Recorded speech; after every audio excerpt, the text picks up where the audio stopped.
thoughts on the universe part two. So with entropy, you have reverse states as well, which are localized systems of negative entropy. For example, planets, stars, biological life, which unfold with the progress of time, but ultimately succumb to the overarching second law of thermodynamics, which culminates in the heat death of the universe with an even distribution of photonic energy. And essentially, like photons don't decay.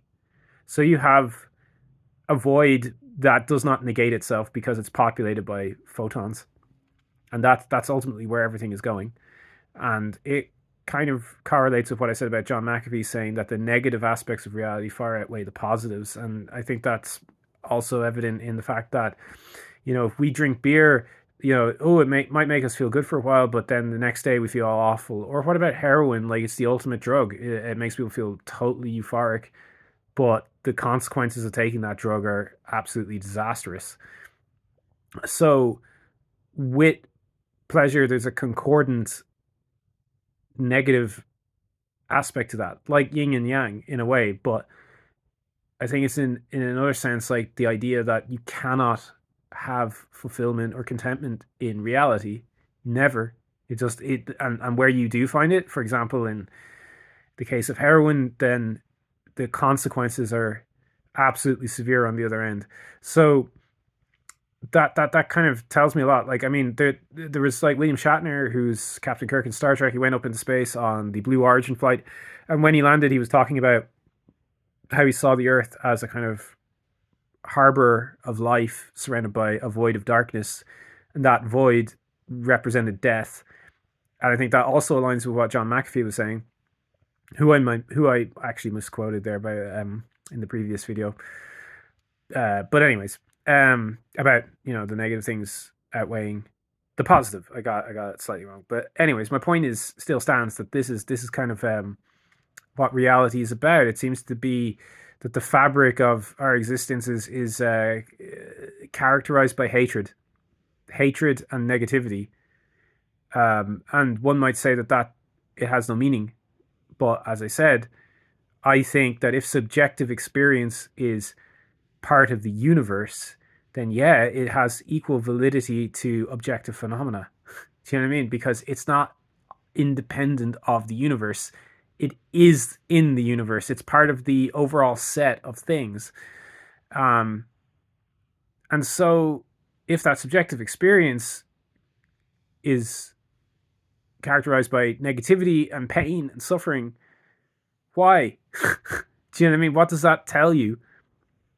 To me, it tells me that the reality is fundamentally evil at the very building blocks, at the very atomic, subatomic level. It's all designed to extract suffering and pain, and we're trapped in it, and we'll never know any better. Maybe I am wrong with my hypothesis. Like perhaps I could test it through the use of psychedelics, for example, DMT, and I could be proven completely wrong. And I'd love to be wrong. I would really want to be wrong, but I don't think I am. I think that my estimation of existence is that it is fundamentally evil, and we can see how evil people prosper in reality so much. So I think I've ranted myself out about my thoughts on reality. If I have any more ideas, I will obviously upload them. But yeah, that's basically my position on it. Is there anything else I could add? I suppose, like with regards to politics, like if you look at human history, it's informed by essentially different forms of tyranny. So you have like feudalism, empires, now currently capitalism, which again are kind of extensions of what I was talking about, like where a group of people can localize negative entropy with an externalized higher amount of entropy. So in other words, if you have a rich elite, the quality of their life is predicated on a higher state of entropy in our lives via excessive work hours, lack of pay. Like it's not like a strict correlation scientifically between entropy and social issues, but you can definitely see how it manifests in those issues, if that makes sense. Um, because I don't just consider it to be localized to physics. I think it permeates through every layer of reality, from the quantum and the classical aspects to the social and political ones, which are, because it's all built upon each other. It's all stacked. You know what I mean? It's all interrelated. No, they're not separate. Because if they were, then we wouldn't really have a coherent reality. So anyways, that's all I have to really say. I mean, the whole, as I said, the archons and the demiurge and all that kind of stuff, I do view them as metaphors, because we really don't have any idea of what the hell this universe is, or what this reality is about.